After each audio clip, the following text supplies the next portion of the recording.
So today we're going to talk about SRv6 microSID and how this changed the IP protocol to be richer, more scalable, but still in a backward compatible way.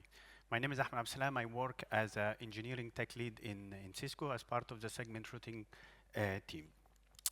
So the IP protocol is really one of the, let's say, biggest innovation that we have in the digital communication history.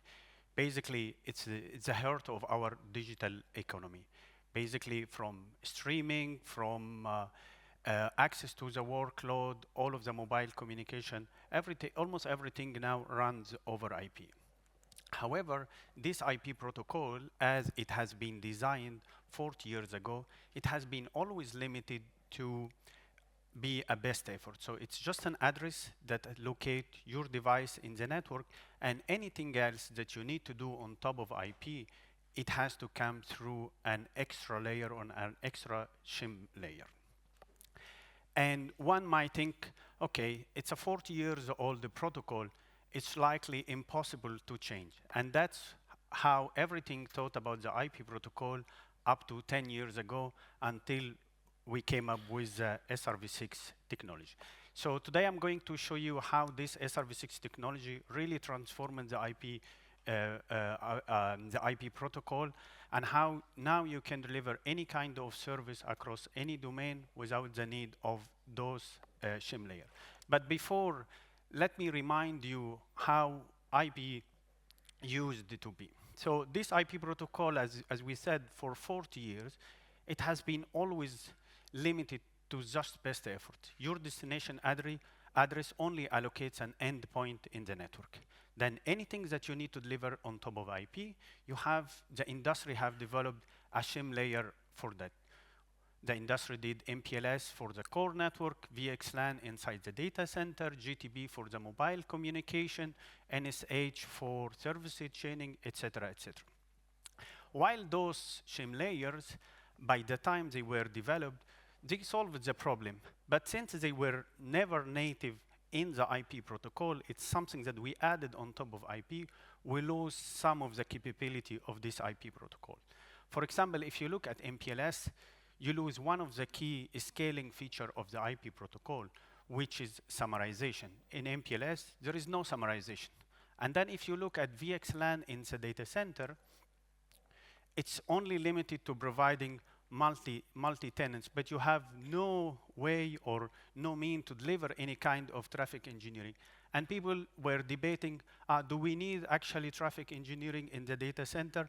The answer is yes, and you will see in the next couple of slides during this presentation that you need to have that traffic engineering inside the data center for the AI workload, for example, but also because many of the traffic engineering already start from the data center. So even if it's not to steer the traffic within the data center, but your traffic engineering policy starts actually from the data center. Again, but those shim layers also, they have been defined per domain. And your packet is never limited or never staying just in a single domain. So the moment that the packet has to traverse from one domain to another, you need to translate this encapsulation. And for this, again, the industry has defined a set of, let's say, stitching gateways at the border of the domain. So in order to get out of the data center, you need to translate your VXLAN into MPLS, and then again, MPLS to VXLAN, etc. The problem also with these gateways is that they are pretty expensive, and they lead to a lot of, let's say, operational issues because they run two different protocol stack, and you lose the concept of end-to-end service. This is actually not the case with IPv6. So with SRv6, the IPv6 protocol became completely programmable. So the destination address of the IPv6 encapsulation just became as a network program. And in that network program, we can carry some instruction. This instruction can be bound to underlay behavior, overlay behavior, service chaining, you name it. And you can combine many of them inside the destination address. So instead of adding an MPLS on top of the IP packet, or adding IP VXLAN, IP UDP VXLAN on top of the packet, you just encode all of your services in the destination address of the packet. How many of those instructions we can have in the destination address? We can have up to 6 micro instructions. And this, we see that most of the deployment actually never require more than this 6 instruction. But if you have like ultra traffic engineering use case where you need more than this, there is already the SRh, which is IETF standard, to have those ultra scale use cases. But since we are native in IP, we can outperform those other shim layer because you are doing everything natively in the IP. So during the presentation today, I'm going to show you how this SRv6 microSID technology that transformed this IP into programmable, in fully programmable, will solve the use cases that we see in different domains. But before we go into this, I just want to share with you the journey of this SRv6 microSID technology. So the idea of this technology has been found around 2016. And we invited all of the key IP operators in for the SRv6 kickoff in Rome. And that was like a meeting between different operators, also universities, research institutes, and different IP experts from Cisco. We shared with them the idea. We asked their feedback. What do you think about it? Are you interested? Should we go forward? The feedback was extremely positive, but the operator asked us 3 commitments. One, this has to be a standard technology. It cannot be Cisco-only technology. It needs to have a rich ecosystem, both from vendor viewpoint, but also from open source and merchant silicon viewpoint. But also it needs to be supported across the portfolio of Cisco products. And it's a good story to remind here that at that time, actually, when the kickoff, I was still a PhD student doing my PhD, and I was lucky to be invited in this meeting. And personally, I can tell you that in the last 10 years, I have never seen such synergy between operators, vendors, and research as what happened in that meeting and in the following 10 years after. So for our 3 commitments to the lead operators. One is the rich ecosystem. You can see here that most of, let's say, of the major network vendor has already supported SRv6 microSID. In terms of merchant silicon, all of them support SRv6, and they supported already across the different portfolio for the chipset for access, metro, core, data center. That's true for Cisco, Broadcom, etc. But in terms of open source, you have a very rich SRv6 microSID support, including Linux, VBP, and Sonic, and we will see a bit more detail on this in the next slides. Then the second commitment was this has to be fully standard, and you can see that all of the different pieces of the SRv6 microSID technology is already standard now. We have been pushing hard on this. We have did a lot of hard work, and we are author already of all of the SRv6 drafts at IETF. The third commitment was the wide support or the rich support across the portfolio. And this is something that we started at Cisco in 2019, actually before it became standard, to enable the industry. So we took a bit of risk here. We put our skin in the game to help the whole industry with the technology.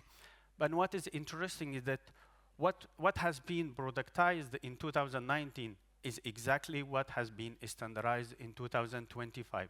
And this a good proof of that we did our homework, we did our analysis very well before starting productizing this and going also to IETF. And this is exactly what enabled us to have such number of devices developed in the network.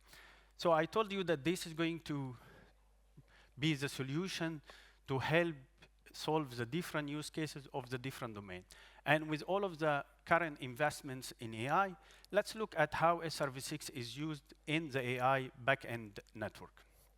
So if you follow a bit what has been happening in the industry in the last 6-7 months, is very likely you have seen that Microsoft has presented publicly many times about the use of SRv6 microSID in the AI backend.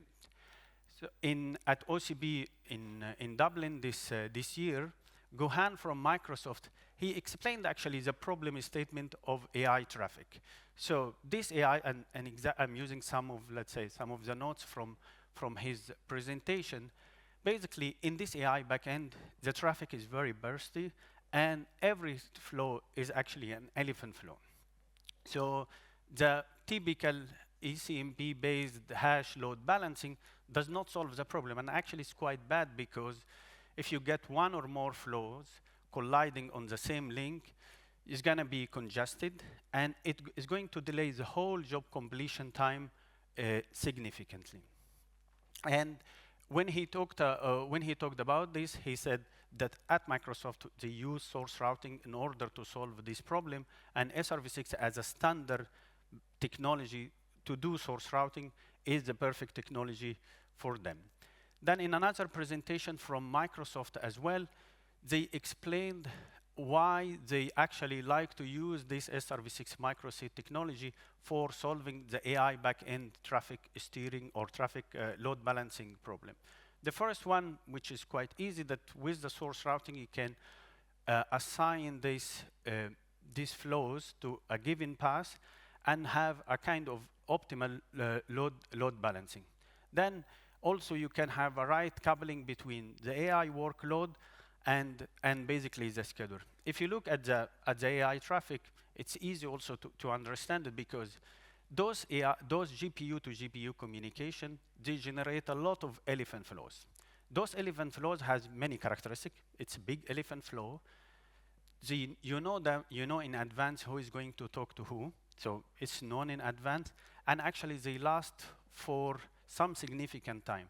And if you take these three parameters in consideration, this is a perfect use case for traffic engineering. Elephant flows, long-lasting, predictable, you know who is going to talk to whom. But also, in another presentation at the HotNet Interconnect, one of the let's say the key scientific conferences, Deepak, a corporate VP from Microsoft, also he explained that SRv6 is one of the key technologies that they use to do fast failover and optimal load balancing in the data center. For the whole industry and for all of the other operators, we also submitted an IETF draft on the use of SRv6 in the AI backend, and this is a joint draft between Cisco and many other partners, including Oracle, IBM, and NVIDIA. In this draft, we document a bit the details of the solution, and one of the things that is highlighted here in this draft is the benefits. And one of the key benefits, especially being a standard and open vendor agnostic solution compared to the other technologies that you see in the industry that is very proprietary and only one single vendor support them. In this AI backend, where you run the training LLM models, basically it relies heavily on the Sonic as a platform in this data center. And in terms of support in Sonic, we have a very rich support there. It's something that started since 2021 as a collaboration between Cisco and Alibaba for their deployment. And over the time, many other operators and vendors joined this, including Microsoft, Broadcom, and NVIDIA. And you see the list of use cases that we support, including the AI backend, the different use cases like L3 VPN, underlays, traffic engineering, and traffic steering, etc. So this is basically the first domain where we do the training, the AI backend. What about the front end? So in another public presentation from Alexei from Nebius, he explained how they use SRv6 in the DC front end. But before he explained a bit what was the legacy architecture of this front end network. So you have EVPN VXLAN in the data center. You have SRMPLS in the transport, in the WAN, and then you have a stitching gateway between the two domains. What are the limitation of such legacy architecture? Basically is that, as we mentioned, there is no single traffic engineering capability in VXLAN. You cannot do any kind of traffic engineering, even though if you are not going to do the traffic engineering inside the data center, but you want to start your traffic engineering pulses from the data center as close as possible to the host. But another thing is that the service chaining, because that kind of traffic typically is coming and going to internet, and it has to go through a firewall. And in this case, it's typically a cluster of firewalls. So imagine having to build a mesh of tunnels between the host and those firewalls in order to be able to do the service chaining. And again, don't need to repeat it many times, the stitching gateway between the domain. And what they are doing right now to evolve that architecture is basically to use SRv6 microSID as a unified data plane and control plane, all of the way from the host up to the bearing router, going through the metro and the WAN. And with this, they replaced that all the legacy architecture that needs that stitching between the domain, and they can easily do the firewall insertion or the service chaining use case in a stateless way without having to do all of that mesh of tunnel. Now we talked a bit about the AI backend. We talked about the front end, but what about the DCI or the metro network that connect those backend network?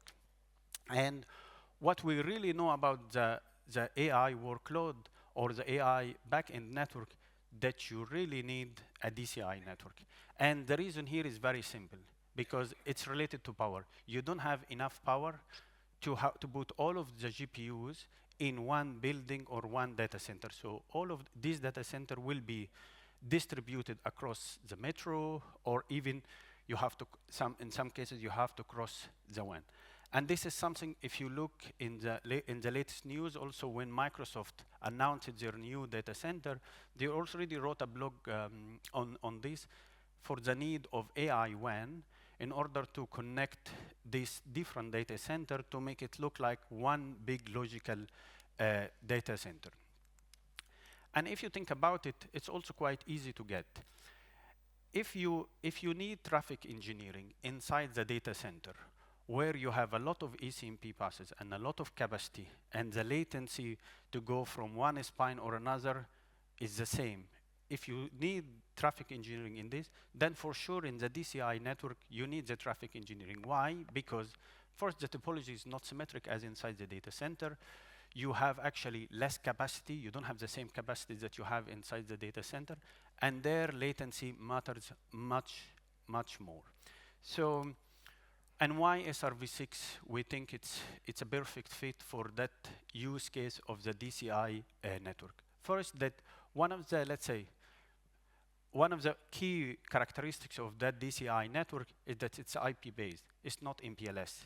Those networks are typically IP. And actually, when they tried to do any form of traffic engineering, they were doing multiple IP and IP tunnel to solve the problem. Then the sonic support, or the SRv6 sonic support that you saw for the data center use cases, you can easily leverage that when you go into the DCI use cases. In terms of hardware, we talked about it, that the data center hardware already has a very good support for SRv6. And then if you are doing in one data center, you have SRv6, and in another data center, SRv6, why would you break the end-to-end model to use something different from SRv6 at the DCI? So basically, you can build this end-to-end going from DC to DCI and in another DC using exactly the same technology. For exactly the same reason, MPLS doesn't fit there. Why? Because you don't have MPLS in the DCI network.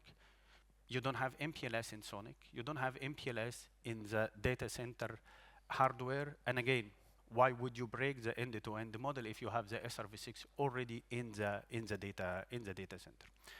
So basically, it's clear that for that DCI, there is a lot of interest to do traffic engineering and to use microSID for that. Why? Because AI traffic needs a traffic engineering.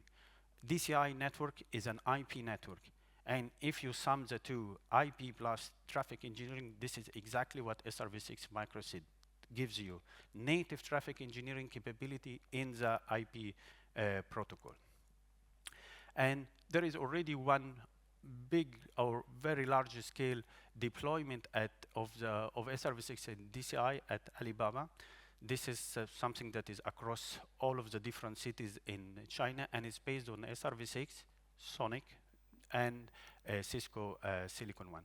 This has been a partnership that we had with Alibaba since 2021, and through this partnership, we brought the SRv6 support inside the Sonic for the whole Sonic community. And next week at OCP, there will be a talk from Roy, the network architect at Alibaba, to explain that DCI architecture of Alibaba.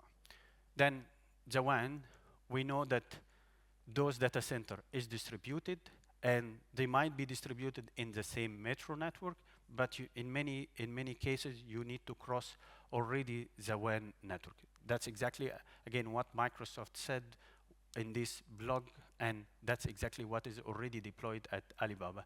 The only difference here is that in that WAN deployment, because of the routing feature that you need, this deployment is not actually based on Sonic. It's based on a real, let's say, router software like iOS XR, while Sonic is more related or was more developed for the data center / maybe DCI use cases.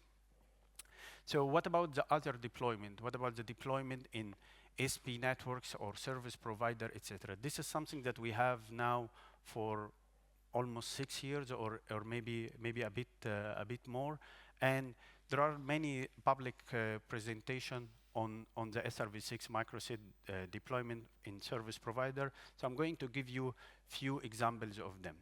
One of the presentation is at that has been actually presented at the MPLS and SRv6 conference in Paris this year, is from Swisscom. And here, if you look what Swisscom had in the past, it's a 20 MPLS network, and what they did is they merged this 20 MPLS network into a single end-to-end SRv6 network.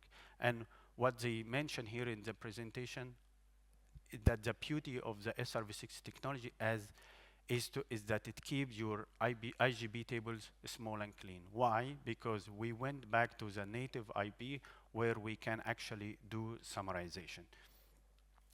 In another presentation from Rakuten, they also explain their SRv6 microSID deployment, and this is likely one of the biggest public service provider deployment of SRv6, where the number of nodes is more than 15,000 nodes across 59 IGB domain. And the benefits that they explain here, by going back to IP, native IP, their number of reduction in LSP in the core was extremely impressive, like was 98%, 72%, or 73% a reduction in the total ISIS routes that you have, and in terms of operation simplicity, they get 94% reduction in the flab post the migration to SRv6. So it's not only service provider, it's something that also we see a lot of adoption in utilities, enterprise, and public sector, let's say, a kind of network. And this is one example at RWS, is a company that manages infrastructure or water in the Netherlands, and here they presented their deployment of SRv6 to provide end-to-end services starting directly from the CPE device. So it's in the cloud for AI. It's actually under the ground for the water, but it's also in the space. That this is something that has been announced this year by Reveda Space Network. about the use of SRv6 to build their network. So this is only, let's say, a small update on what is going right now in the industry, who is adopting this technology, in which domain, etc.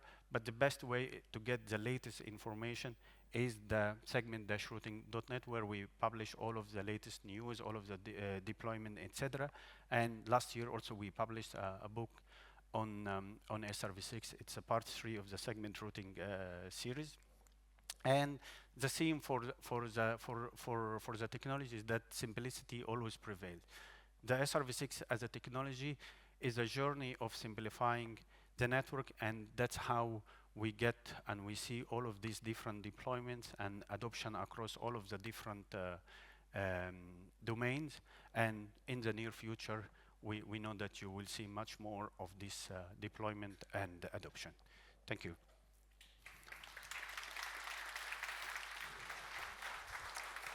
Thank you, Ahmed. Do we have any questions for Ahmed? A frequent flyer question at the front here. Hello, Klaus Darelion from Nick.at. Very interesting. It's the first time I heard of that. In our company, we use at the moment VXLAN to interconnect our locations. I wonder, is this SRv6 also useful like for small setups or only for the big setups like Microsoft and co?